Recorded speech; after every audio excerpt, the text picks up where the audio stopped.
Autour des Dunn, elle a maintenant 6 mois. Elle a la particularité d'avoir une tête rouge. Elle vient du Bourgoin, près de Marseille.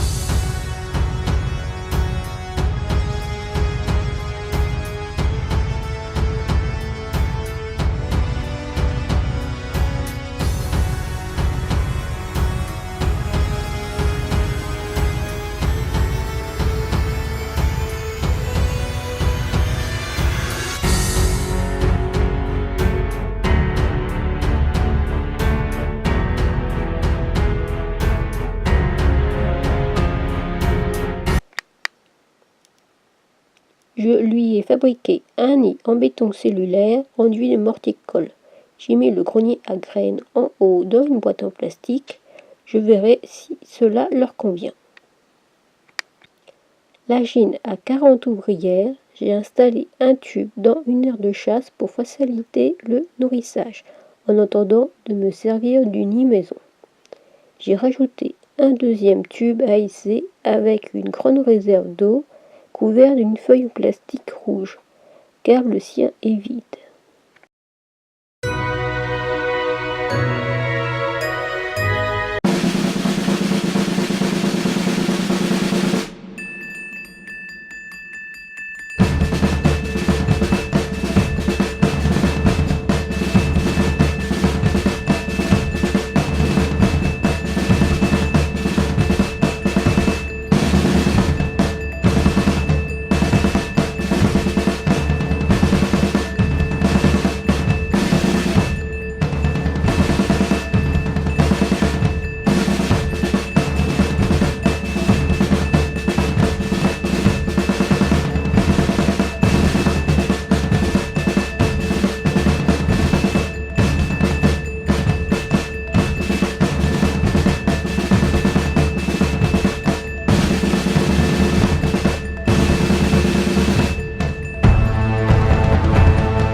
Il était une fois une reine qui vivait dans un château depuis 6 mois.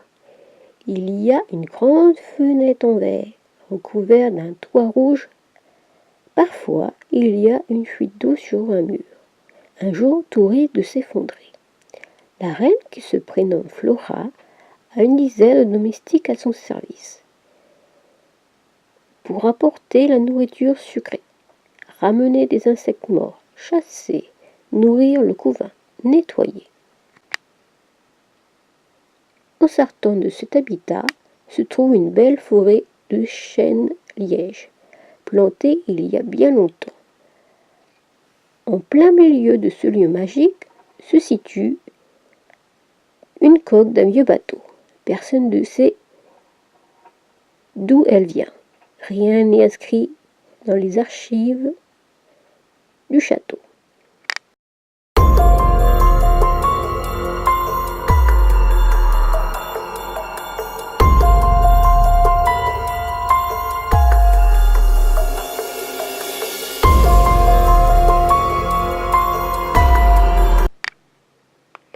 Une nouvelle colonie se réveille sur la planète Terre, qui a tout de même 4,54 milliards d'années. Mais revenons à nos moutons, aux fourmis. Elles sont installées dans une maison en plein sud, au premier étage en France, plus précisément en Eure-et-Loire. 28. Au début, j'en avais 20, puis 70, et ensuite plus de 100. Wow. Et maintenant, plus de 300. Oh là là là là. La Chine se nomme Luna. Elle vient de chez Microphone. Assez parlé du passé. Je vous invite à voir mes archives dans ma playlist qui convient. Fouille un peu.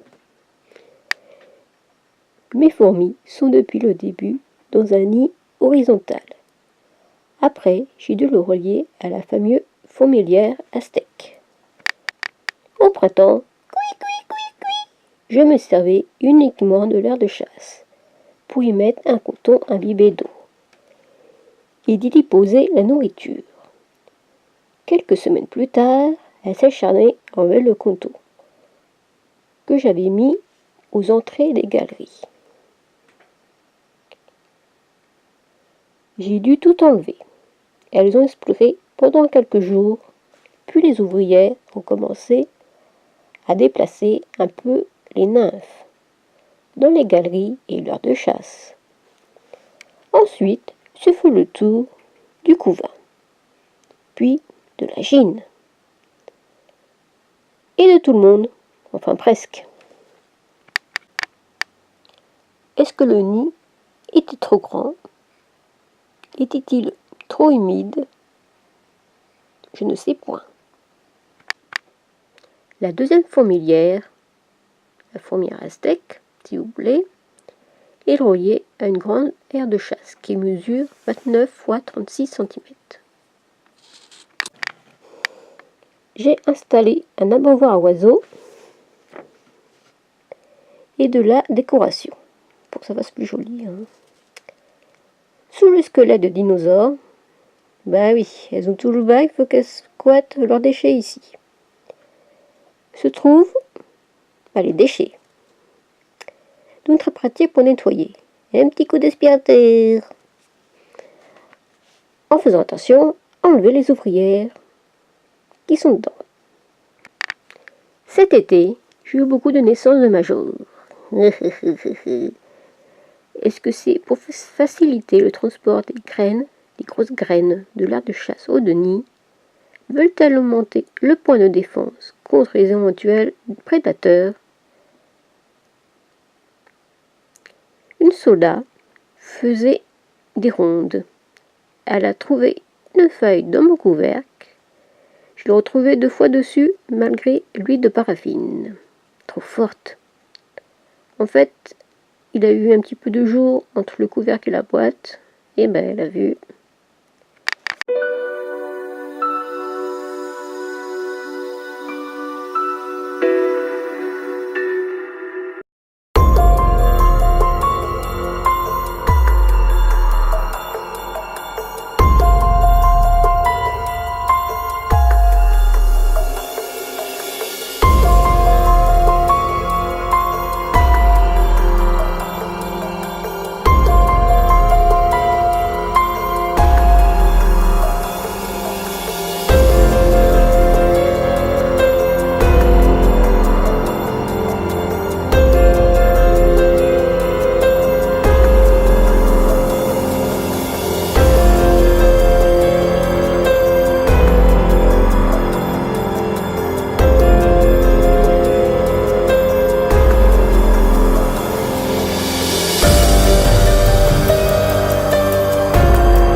c'est rigolo. J'ai à peu près 12 ouvrières qui squattent le nid, surtout la journée. Et la nuit, j'en ai un petit peu plus. Si vous avez des explications, je suis preneuse.